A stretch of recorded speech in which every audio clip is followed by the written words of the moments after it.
Hey guys, I'm at Calvary Cemetery in Youngstown, Ohio, and I'm here for the grave of Michael Patrick Bilon, Pat Bilon as he was known. He was born August 29th, 1947, died January 27th, 1983. He was an American actor, probably best known to most as for his performances in Under the Rainbow and E.T. Yes, he was the actor of E.T. He wasn't much taller than 3 feet, about 2 feet 10 inches. He was considered one of the smallest dwarfs in the U.S. at the time, but never really characterized himself as disabled. Throughout much of his life, he was involved in the Little People of America organization. So he was born in Youngstown, Ohio, pretty much a mid-sized industrial community here in Ohio, to Michael and Esther Bilon. He attended the local high school, graduated from the local high school, and then he went to Youngstown State, graduated in speech and drama. He appeared in a lot of television commercials. He was hired for a lot of promotional type work, and he described himself as a starving actor.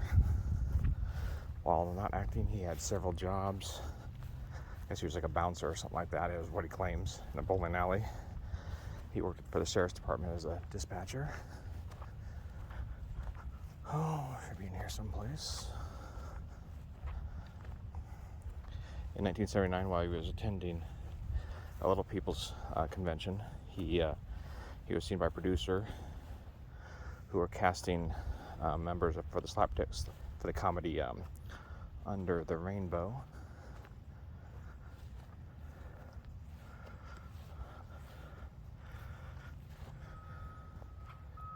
Here we go. Came up on a little quicker than I thought I would. Michael Patrick Bilon, 1947 to 1983. Thy Will Be Done. Buried next to his father, Michael Bilon, and his mother, Esther Bilon. So, anyways, he was at a convention, got seen for by some producers for casting the Under the Rainbow comedy. About over 400 attendees. Bilon was among 150 selected to appear in the film. He took a leave of his absence from his job as a dispatcher, went to Hollywood to begin his new role, where he was able to perform with prominent actors including Chevy Chase, Carrie Fisher. He later said in a newspaper interview, "When a star like Chevy Chase sees you after a scene and says it was hilarious, as you watch him practically falling out of his seat, it makes you feel really good." His next opportunity came in the 1981 film, when he was selected to operate one of the mechanical creatures in the filming of E.T. 4 mechanical E.T.s were created for the production, and he operated one of them.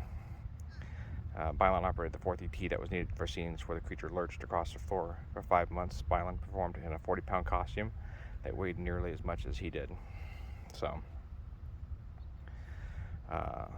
Fred Skidmore, a spokesman for Universal Studio, confirmed that Bilon played the alien and E.T. extraterrestrial through most of the film. Pat did do the majority of the movie, he said. He was also E.T. when E.T. appeared at the Hollywood Bowl last summer. Steven Spielberg, producer, director of the film, called Bilon E.T.'s biggest helper.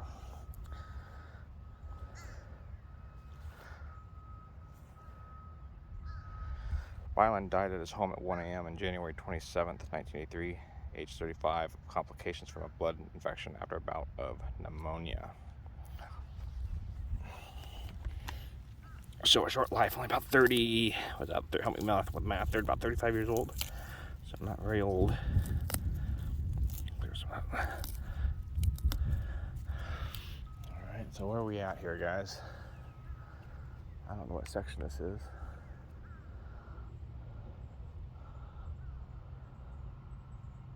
Well, we'll walk when we leave. We'll walk around, make sure we get a good location for everybody.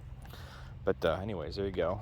the grave of Michael Patrick Bilon, Pat Bilon, who played E.T. in the 1981 classic film E.T. There you go, guys. Alright guys, the key to finding his grave is finding this hedgerow here. I don't know which direction I am in, but find the hedgerow here. So come around the corner here.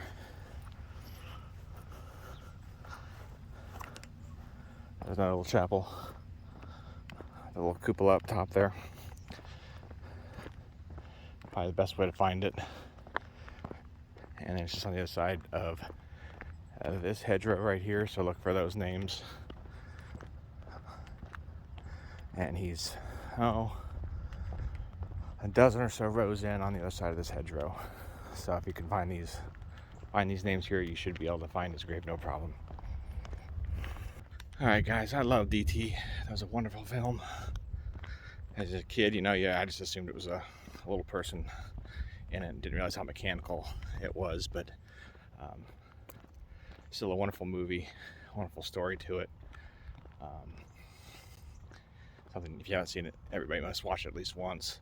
Had a young Drew Barrymore, Hayden Thomas, a couple other guys. It was a great film.